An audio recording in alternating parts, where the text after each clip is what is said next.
से मैं हूँ नफीसा हुद भाई। हमारा आज का प्रोग्राम महंगाई के हवाले से है, जो कि अवाम को परेशान किए हुए हैं। हम ख़ास तौर पे बात करेंगे कि रमज़ान के महीने में जब कीमतें बढ़ेंगी तो उसका अवाम पर क्या मुतवक्के असर होगा। हम जानते हैं कि लोग जो हैं, ख़ास तौर पे जो निचले तबके के हैं और मुतवसत तबकों के हैं, उनकी क़ुव्वत ख़रीद मज़ीद घटेगी। इस पर बात करने के लिए हमारे साथ मुआशियात के माहिर डॉक्टर शाहिद हसन सिद्दीकी हैं, जो research institute of Islamic banking and finance के सरबराह हैं और कराची में होते हैं। डॉक्टर शाहिद, हमने कुछ लोगों से भी बात की, उनसे पूछा कि वो क्या महसूस करते हैं अब जबकि एक नई हुकूमत आई है, क्या महंगाई में कुछ कमी आएगी? तो हम आपको बताते हैं कि उन्होंने इस सिलसिले में क्या-क्या बातें की। जो हुकूमत आती है यही कहती है कि हम ये मसला ख़त्म कर देंगे, वो मसला ख़त्म कर देंगे, लेकिन वहीं का वहीं खड़ा हो, कुछ भी नहीं होना। सर फ़ायदा क्या पहुँचाएँगे? लारे लप्पे देते हैं, काम कोई नहीं होता। गरीब आवाम जो हमारी जो है ना पिस रही है, इससे महंगाई से बाहर निकलना चाहिए। जब बाहर से कुछ इमदाद आएगी तो कुछ वो होगा, हमारे मुल्क में महंगाई कम होगी। बाहर ममालिक से रब्ते किए जाएँ, उसके बाद कुछ आएगा, आमदन आएगी तो कुछ ये कमाई कम हो जाएगी। मगर ये हुकूमत को सोचना चाहिए, मगर ये चोर बाज़ारी ख़त्म होनी चाहिए। हमारे मुल्क में इंसाफ़ होना चाहिए, ताकि गरीब आवाम को घर बैठे इंसाफ मिलना चाहिए। देखो, हो सकती है अगर, मगर मुश्किल लग रहा है, महंगाई कम नहीं हो रही। खैर, ये तो एक आम तासुर है, लेकिन डॉक्टर शाहिद, हमने देखा है उमूमन जब कीमतें चढ़ती हैं चीज़ों की, फिर बाद में जो है वो कम नहीं होती हैं। अब जब रमज़ान में तो हमें मालूम है कि चीज़ों की कीमतें बढ़ेंगी। आपका ख़्याल है कि रमज़ान के बाद क्या सूरत-ए-हाल बनेगी? बहुत शुक्रिया आपका। देखिए, पहले मैं आपको एक बुनियादी हकीकत बता दूं। इस वक्त पाकिस्तान में जो अफरात-ए-ज़र है, हुकूमत के मुताबिक वो 23.1% है। भारत में जो है वो 6% है, श्रीलंका में 5% से कम है, इसी तरह से थाईलैंड और दूसरे मुल्क। बुनियादी सवाल ये है कि भारत और श्रीलंका और बांग्लादेश के मुकाबले में अगर हमारा 4 गुना है, और ये जिसकी जो वजह है हम उसको दूर नहीं करते और सिर्फ कुछ सियासी बयानात वगैरह करते रहते हैं, या कुछ जो कोई पैकेज दे के समझते हैं बेहतरी आ जाएगी, तो नहीं आएगी। इसलिए मैं ये बात अर्ज कर रहा था कि इसकी बुनियादी वजह है, वो ये है कि पाकिस्तान की जो मीशत है वो उसको कहते हैं हम अशराफिया की मीशत। यानी जो कानून साजी होती है, पॉलिसियाँ बनती हैं, उनमें से बेशतर ताकतवर तबकों के मफादात के तहफ़्फ़ुज़ के लिए, यानी नाजायज़ मफादात, और उसका बोझ अवाम पर डाल दिया जाता है, और जो है वो मईशत पर डाल दिया जाता है। दूसरे ये कि हम बार बार IMF के पास जाते हैं, तो जो IMF की शराइत नहीं भी होती हैं, वो शराइत पाकिस्तान की होती हैं, और ये अवाम को ये कहते हैं कि जी IMF की शर्त है, और बदकिस्मती से मीडिया भी इस बात को कहता है कि जी IMF की शराइत के तहत हुकूमत मजबूर है। हालांकि हमें पता है कि IMF के MD ने तो कहा था कि जनाब आप मालदार लोगों से टैक्स लें और अवाम को रिलीफ दें, लेकिन हुकूमत पाकिस्तान कहती है जी हम GST बढ़ाएंगे, बिजली के नर्ख बढ़ाएंगे, गैस के नर्ख बढ़ाएंगे। इस किस्म की जो पॉलिसियाँ हैं, तो ये अशराफिया की मीशत को तोड़ कैसे सकते हैं, जबकि इसमें पाकिस्तान की पार्लियामेंट, सियासतदान, पाकिस्तान के इदारे, स्टेट बैंक, FBR, नैब, ताजिर, सनतकार, शरीयत कोर्ट्स, हायर कोर्ट्स सब इन्वॉल्व हैं, इनका कोलेब्रेशन है।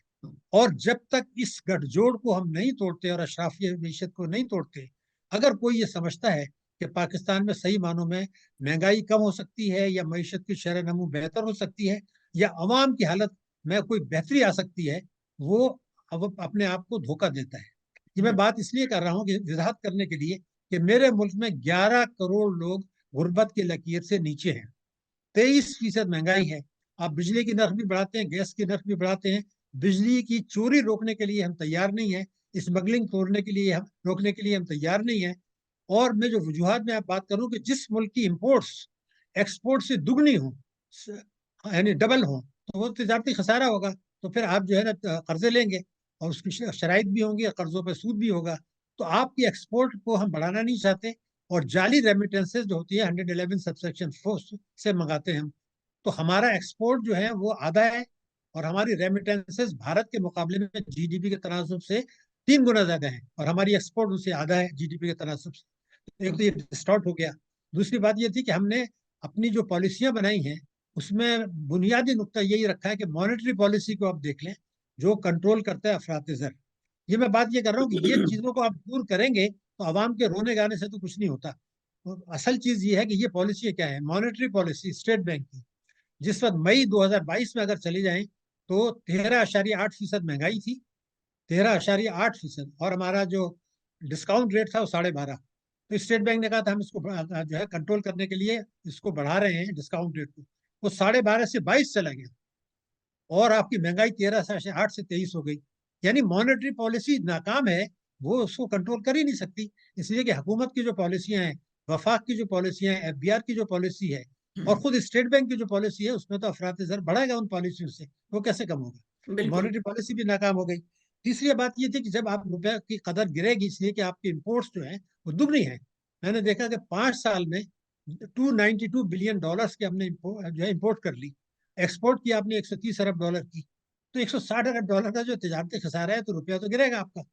तो जब हमारी इम्पोर्ट्स इतनी ज्यादा है, $60-70 अरब, तो अगर ये 18 में $121 का डॉलर था, आज 279 का है, तो तमाम इम्पोर्ट जो है वो महंगी हो जाएंगी। और हुकूमत का फायदा है, क्योंकि वो कस्टम ड्यूटी, सेल्स टैक्स वो पाकिस्तानी रुपये में इम्पोर्ट्स पर लेते हैं। हुकूमत को भी फायदा हो गया, ताजरों सनतकारों को भी हो गया। और तबाह कौन हुआ? पाकिस्तान की मिशत, क्योंकि रुपए की कदर को हम गिरा रहे हैं, बिजली के नर्ख, गैस के नर्ख बढ़ा रहे हैं, चोरी भी कर रहे हैं, और जीएसटी बढ़ा रहे हैं, और पेट्रोलियम लेवी भत्ता बढ़ा रहे हैं। अब देखिए, मैं एक डॉक्टर डॉक्टर शायद क्योंकि आपने आईएमएफ की बात की, और एक जो नुक्ता है वो ये कि आईएमएफ ने कहा कि रुपया और डॉलर के बीच में जो फ़र्क है उसको कम किया जाए। अब जो इतलात आई हैं वो ये कि पाकिस्तान ने मसनूई तरीके से डॉलर और रुपए की जो है उनकी कदर, उनमें फ़र्क कम किया है। इससे बताइए कि आप क्या समझते हैं कि दूरअज़ क्या नुकसान हो सकता है? देखिए, पहली बात ये थी कि हमारा जो रुपया था, जिस तरह 12 जुलाई को अगर हम देखें, 12 जुलाई 23 को वो जो था ₹176 का डॉलर था। आर्मी चीफ ने इंटरवीन किया, बार बार इंटरवीन किया, और स्मगलिंग रोकी गई है, बट्टा रोका गया, लेकिन वो आज भी 279 है, उससे ज्यादा है। अब सवाल सिर्फ ये पैदा हो रहा है कि जब आपकी इम्पोर्ट्स, मैंने जैसे कहा, दुगनी होंगी, सरमाए का फरार भी होगा। तो अब आईएमएफ को इस वक्त जो मसला पड़ रहा है वो ये पड़ रहा है कि इस वक्त मगरबी ताकतें भी नहीं चाहती कि यूक्रेन की जंग भी चल रही है, मशरकी वस्ता के भी मामलात हैं, और चीन को कंट्रोल करने की भी पॉलिसी है। तो अगर पाकिस्तान के ऊपर एकदम इतना बड़ा दबाव डाल दिया जाए, तो मेरे तो ख्याल है तबाह हो जाएगी। तो मुमकिन है कि ये सोचा जाए कि इस मुल्क को मौका दिया जाए, कि आप मोहलत दी जाए कि आप अपने में उसको ठीक कर लें। तो आईएमएफ थोड़ा सा हल्का हाथ रख दे रुपए की कदर के ऊपर, थोड़ा सा हल्का हाथ रख दे। लेकिन वो अगर हल्का हाथ रखा और हमने मईशत की इस्लाह नहीं की, तो अंदर से एक और ये खोखला हो जाएगा। ये पाकिस्तान के लिए काउंटर प्रोडक्टिव होगा। ये मैं बात इसलिए कर रहा हूँ कि आज हम ये कह रहे हैं कि आईएमएफ से हमें कर्जा मिल गया, दोस्त ममालिक से मिल गया, दूसरे आलमी इदारों से मिल गया, फिर भी हम अपने कर्जे अदा नहीं कर सकते 2024 में। अब सूद ये आ गई कि अगर अमेरिका पाकिस्तान की मदद पूरी तरह से करे और चीन नाराज हो जाए, तो भी अमेरिका हमें मसाइल से नहीं निकाल सकता। अमेरिका पूरी मदद करे और चीन नाराज हो जाए, तब भी नहीं निकाल सकते। तो सारी उम्र तो ये तवाजुन नहीं रहेगा। हमें किसी ने वक्त ये आएगा कि आज हम वो कंसेशन लेके मईशत को खोखला कर रहे हैं। जब ये तवाजुन नहीं रहेगा, तो फिर हमारे लिए एक मुश्किलात आ जाएंगी कि हम बैरूनी कर्जे अदा नहीं कर सकेंगे रीप्रोफाइलिंग करा के। मगर एक और तबाही हुई जो निजकारी की नाकामी कहलाती है, वो मैं आपको साबित करना चाहता हूँ। कि आप हम दो चले जाए 2018 में, ज्यादा पुरानी बात नहीं करता, 2018 में बैंकों का मुनाफा था 242 अरब रुपया, 242 बिलियन रुपीज, तमाम बैंकों का। और उसके बाद जो है वो पिछले साल जो था, ये तकरीबन 750 हो गया, और ये इस साल 1000 अरब हो गया। तो बैंकों ने 242 अरब से 1000 कर लिया। कब? 2018 से 2024 तक। उस वक्त जबकि मईशत की शरह नमू जो थी वो 2.5% सालाना। पाकिस्तान के कर्जे जो 71 साल में थे 30,000 अरब रुपए, वो 81,000 बिलियन हो गए। रुपए की कदर 121 से 280 हो गई। महंगाई जो थी उस वक्त 4.69 थी 18 में, अब ये 23 हो गई। ये सब के बावजूद बैंक बेतहाशा मुनाफा कमा रहे हैं, गुर्बत कर रहे हैं। वो कैसे कमाया? उन्होंने ऐसे कमाया कि कर्जे देने कम कर दिए, और हुकूमत को बजट खसारे के लिए वो देना शुरू कर दिया उन्होंने। तो मैं आपको एक फिगर दूंगा, हैरान हो गए। मैंने यूरोप में बैंकिंग की है, मिडिल ईस्ट में की है, पाकिस्तान में की है, टॉप पोजिशन में की है। कहीं ऐसे नहीं होता कि कमर्शियल बैंक सनत तजारत के लिए बजाय हुकूमत को कर्जे दें। तो मैं आपको ज्यादा पुरानी फिगर नहीं देता, ये बेसिक है चीज। 2018 में हमारे जो कर्जे थे बैंकों के वो 8,000 अरब के थे, 8,000 बिलियन, और सरमायाकारी भी तकरीबन इतनी थी। अब क्या हुआ कि इस वक्त जो है वो 8,000 से सरमायाकारी हो गई 25,000 अरब रुपए, हम्म। और जो कर्जे हैं वो 8,000 से हुए 12,000। तो आपका काम तो कर्जे देना था ना। तो इन बैंकों ने जिनकी 80% फॉरेन ओनरशिप है, बेतहाशा मुनाफा कमा लिया, मईशत तबाह हुई। ताकतवर तबकों ने मुनाफा खूब कमाया पाकिस्तान में स्टॉक है, और ये मईशत तबाह होने के बाद बैंकों ने इतना मुनाफा कर दिया। अब जो मुझे खदशा नजर आ रहा है वो ये नजर आ रहा है कि हम ये कहते हैं कि जी बैरूनी कर्जों की रीशेड्यूलिंग कर लें, हम अदा नहीं कर सके। हम्म। लेकिन इसी के साथ हमने एक नारा मारा कि जनाब जो एफबीआर की रेवेन्यूज हैं उसमें से एनएफसी अवार्ड के तहत पैसा दें तो हम सूद अदा नहीं कर सकते। तो हम्म। अगर कुछ साल के बाद ये कहा गया कि भाई ये 25,000 की जो आपका है, ये तो सरमायाकारी है, दुनिया में कहीं नहीं होती, इसका बेशतर जो है हुकूमत की सिक्योरिटीज में है। हम्म। अगर इसको वो भी कहा जाएगा कि जब आप नहीं कर सकते तो इसको भी आप रीशेड्यूल कर लें। अगर खुदा न खास्ता मुल्की कर्जों को रीशेड्यूल करना पड़ा, जो पड़ सकता है अगर हमने अपनी तब्दीली नहीं की, तो फिर हमारा बैंकिंग सेक्टर, हमारी कमर्शियल बैंक्स, हमारी इन्वेस्टमेंट बैंक्स, हमारे म्यूचुअल फंड, हमारे स्टॉक एक्सचेंज कहाँ जाएगा? खौफ आता है। तो मुझे ऐसा लगता है कि या तो ये फैसला करें कि आज इसलाह कर लें, कर्जा लेना तो लेना पड़ेगा, लेकिन मईशत जो टर्म्स करें वो भी माननी पड़ेंगी। हम्म। अगर आज इस्लाहात नहीं करते और मईशत को खोखला करते चले जाते हैं, तो हम 2-4 साल में ये समझेंगे वो अजदा जो है वो हमारे सामने आ जाएगा। तो बिल्कुल। असल मसला ये नहीं है कि कर्जे लेते हैं नहीं है, असल मसला ये कि मईशत को आप इस्लाहात करते कि नहीं, जो नहीं करना चाहते, जो नहीं करेंगे ये वाजे हो। बिल्कुल। बिल्कुल। अब आपके इल्म में है कि एक नई हुकूमत आई है और शरीफ खानदान जो हैं वो बिजनेस माइंडेड लोग हैं। अब बल्कि रमज़ान का जो महीना है उसके लिए भी जी। जो शहबाज शरीफ हैं उन्होंने 7.5 बिलियन का पैकेज का ऐलान किया है, ताकि अगर महंगाई बहुत ज़्यादा है तो कम से कम रमज़ान का महीना गुजर जाए। अम, आप इनसे कोई तवक्को रखते हैं कि ये इस वक्त जो आईएमएफ ने शराइत रखी हैं और यकीनन बहुत कड़ी शराइत हैं, तो उनको मानने के लिए ये तैयार होंगे?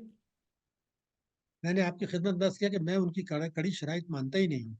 अगर आज ये अपना बजट अपने होम ग्रोन एजेंडे के तहत बनाए, जो इनका मंशूर है और जो आइन है, तो आईएमएफ की शराइत खुद ब खुद पूरी हो जाएंगी। मैं पूरी जिम्मेदारी से कह रहा हूँ, इसलिए कि मेरे मुल्क में 80,000 अरब का काला धन है और बहुत से लोग टैक्स नहीं देते। तो हमारी जो टैक्स की पोटेंशियलिटी है काला धन मिला के, वो 30,000 अरब है रुपया। हम ले रहे हैं कोई 12,000 अरब। ये 18,000 अरब का अगर आधा भी आप ले लें तो आपका मसला हल हो गया, आईएमएफ कुछ कह ही नहीं सकता, इसलिए कि आपका तो आपने बजट खसारा कम कर लिया। चूंकि आप इस्लाहात नहीं कर रहे, तो फिर आईएमएफ कहता है जी आप टैक्स की चोरी रोकें, जो आईएमएफ की एमडी ने कहा। तो हमने कहा कि ये तो हम नहीं कर सकते, हमारे हम क्या करेंगे कि जीएसटी बढ़ा देंगे, पेट्रोलियम लेवी बढ़ा देंगे, तरक्याती अखराजात में कटौती कर देंगे, तालीम का बजट कम कर देंगे, तो महंगाई बढ़ेगी, गुर्बत बढ़ेगी। हम इसलाह करने के लिए तैयार नहीं है। तो अगर फौजी हुकूमत नहीं कर सकी, निगरान हुकूमत भी नाकाम रही, हालांकि आर्मी चीफ की पूरी सपोर्ट थी पहली दफा पाकिस्तान की तारीख में, लेकिन वो बुरी तरह से नाकाम हो गए। क्यों? क्योंकि वो भी अशराफिया के जेर असर थे। हाल यानी निगरान हुकूमत ने भी कानून तोड़ा है, माजी में निगरान हुकूमत में, रिकॉर्ड पे बता रहा हूँ, आइन तोड़ा है चोरों को मराद देने के लिए। 2018 में भी तोड़ा, आज भी तोड़ा। तो फौजी हुकूमत भी नहीं कर सकी, निगरान भी नहीं कर सकी, जिनके कोई मफादात नहीं होने चाहिए थे। तो फिर आज पाकिस्तान की तारीख में पहली दफा हुआ मुस्लिम लीग नून की हुकूमत में, वो चौथी मरतबा आए हैं, पहली मरतबा हुआ कि फाइनेंस में उनका मिनिस्टर ही नहीं है, वो तो बाहर से लेकर आए। तो सवाल ये पैदा, कभी माजी में हमने सुना था? तो मेरा कहना है हम इस सूरत में आ गए हैं कि हमने अपने आप को जकड़ लिया है। और अगर शहबाज शरीफ साहब पूरी कोशिश करें, और करेंगे नहीं, अगर करें तो उनकी हुकूमत खत्म हो जाएगी। मैं आपको लिख के दे सकता हूँ, अगर उन्होंने उन इस्लाहात की कोशिश की तो फिर वो मीशत उनकी जो है, मीशत ठीक हो या नहीं हो, वो कोलैप्स कर देंगे। इसका मतलब ये है कि हमारे इदारे, हमारा सुप्रीम कोर्ट का भी मैं कहूंगा, इसलिए कि सुप्रीम कोर्ट के चीफ जस्टिस ने बड़े फखरिया कहा कि जी इलेक्शन डीरेल हो रहे थे, हमने रात को 12 बजे सुप्रीम कोर्ट के करा दिया। मैं उनसे मैंने दर्जनों बार कहा है चैनल्स पे, अखबारों में, कि मुझे चीफ जस्टिस साहब ये बता लें कि आइन की रिक्वायरमेंट सिर्फ इलेक्शन कराना है, या आइन की रिक्वायरमेंट ये भी है कि 26 मिलियन बच्चे स्कूल जाएं, उसके ये आइन है 25 से, उसके लिए आप सरमाया करें। तो मेरे बजट में जो बजट होता है पाकिस्तान का, वफाक कर सूबों का, वो आइन के खिलाफ होता है। वो कभी भी कोई इंटरफेयर नहीं करता, ना सुप्रीम कोर्ट करती है ना आर्मी करती है। फिर आप बजट के अलावा आप ये तरीके से देख लीजिए कि जब बजट आइन के खिलाफ है और ये बजट आपकी मीशत को मजीद तबाह कर रहा है, उसको ठीक करने की अगर कोई कोशिश करेगा तो उस हुकूमत को गिरा दिया जाएगा, क्योंकि वो अपना मंशूर, अब ये मुस्लिम लीग नून की चूंकि आपने बात की है, तो एक जुमला मेरा सुन ले, जवाब मिल जाएगा। 2013 में हमारी मईशत आज से बहुत बेहतर थी, आज ज्यादा खराब है। उस वक्त जो उनका मंशूर के अल्फाज हैं वो मैं बता दूं। हमें इस बात का एहसास है मुस्लिम लीग नून को कि पाकिस्तान की बीमार मईशत उस वक्त तक ठीक नहीं हो सकती जब तक हर किस्म की आमदनी पर टैक्स ना लगाया जाए, मईशत को दस्तावेजी ना बनाया जाए, काले धन को सफेद होने से ना रोका जाए। और हमें यह भी पता है कि ताकतवर तबके इसकी मुखालफत करेंगे, हम उनसे निमट के दिखाएंगे। उन्होंने उनको गले लगा लिया 2013 में भी, पीपल्स पार्टी ने भी लगाया, पीटीआई ने भी उन्हें गले लगाया, तो आज भी वो नहीं कर सकेंगे। तो अगर कोई कर सकता है इन इस्लाहात का, तो एक ही तरीका है कि जो हमारी SIFC है, जिसमें आर्मी की नुमाइंदगी है, वो इन तीनों पार्टीज को या और पार्टियों को जिनके नुमाइंदे इलेक्ट हुए उनको बुलाए।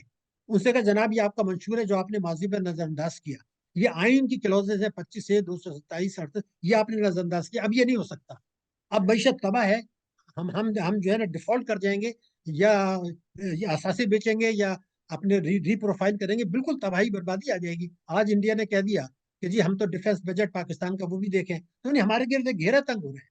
तो इनकी जिम्मेदारी है SIFC की, इनको मंशूर दिखाएं, आइन दिखाएं, और ये कहें कि जी आप ये एग्री करें आज कि ये बजट जो अगला बनेगा, ये जो आपका मंशूर और आइन है उसके मुताबिक बनेगा, IMF की शराइत खुद ब खुद पूरी हो जाएंगी। और जब ये मान ले तो फिर आप उसको कानून साजी कर लें, और उस कानून साजी में ये होगा कि अगर ये नहीं किया तो हुकूमत गिर जाएगी, और जो आदमी MLA इलेक्ट हुआ वो गिर जाएगा, जो MP इलेक्ट हुआ है वो खत्म हो जाएगा। अगर ये नहीं करते तो दुनिया की कोई ताकत इसलिए नहीं कर सकती पाकिस्तान। जनाब। डॉक्टर शायद आपके इल्म में है कि पिछले साल भी पाकिस्तान बैंक्रप्सी की तरफ जा रहा था, दिवालिया हो रहा था, और बिल्कुल आखिरी दिन था महीने का, तो फिर IMF के साथ डील की गई।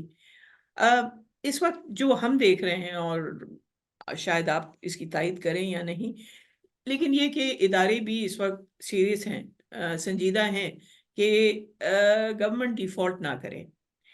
ऐसे में आप क्या समझते हैं कि वो किस हद तक जो फाइनेंस का की मिनिस्ट्री है उस पर कड़ी नज़र रखेंगे, ताकि जो भी मुआशी पॉलिसियां हों वो मुल्क के मफाद में चलें? ये बड़ी वाज़ेह तौर से मैं आपको बता दूं कि 2023 में मैंने कम से कम 1 दर्जन दफे कहा है कि पाकिस्तान डिफॉल्ट नहीं करेगा। उसकी वजह ये थी कि जो ताकतें हैं वो अभी नहीं चाहती, इस वक्त यूक्रेन की जंग चल रही है, कोरोना का झगड़ा चल रहा है, मिडिल ईस्ट का मसला है, चीन ने यहाँ बड़ा इन्वेस्टमेंट किया है, तो इस वक्त कोई नहीं चाहता था कि पाकिस्तान डिफॉल्ट करे। और आइंदा के लिए मैं आपको बता दूं, पाकिस्तान खुदा न खास्ता डिफॉल्ट उस वक्त करेगा जब पाकिस्तान की हुकूमत ये फैसला कर लेगी कि डिफॉल्ट करे। अगर पाकिस्तान की हुकूमत ये फैसला नहीं करती तो पाकिस्तान डिफॉल्ट नहीं करेगा। ये बात मैं इसलिए कह रहा हूँ कि जरदारी साहब जब सदर बने, उन्होंने जब ये कहा था पाकिस्तान दिवालिया हो रहा है, उस वक्त मैंने 1 दर्जन दफा ये कहा था पाकिस्तान दिवालिया तो छोड़े, पाकिस्तान डिफॉल्ट भी नहीं करेगा। जिन्होंने बचाना है वो आपको नहीं करने देंगे। आपको सऊदी अरब से पैसा दिलाया गया, चाइना ने आपको बेतहाशा कर्जे दिए, अमेरिका ने दिलवाया आपको पैसा। वो नहीं चाहते थे कि इस वक्त जबकि चीन को कंटेन करना है और यूक्रेन की जंग चल रही है, दहशतगर्दी की जंग चल रही है, और पाकिस्तान एक इंपॉर्टेंट मुल्क है, वो नहीं चाहते थे। तो लेकिन जब ये खोखला होता चला जाएगा, खोखला होता चला जाएगा, और स्ट्रेटेजी दुनिया में बदलेगी, उस वक्त वो पाकिस्तान की हुकूमत खुद कहेगी कि जनाब ये तो हम मुल्की कर्जे भी नहीं दे सकते, वो भी नहीं दे सकते, हम खुद डिफॉल्ट करेंगे। तो आर्मी वो या कोई भी इदारा उसमें कुछ नहीं कर सकेगा।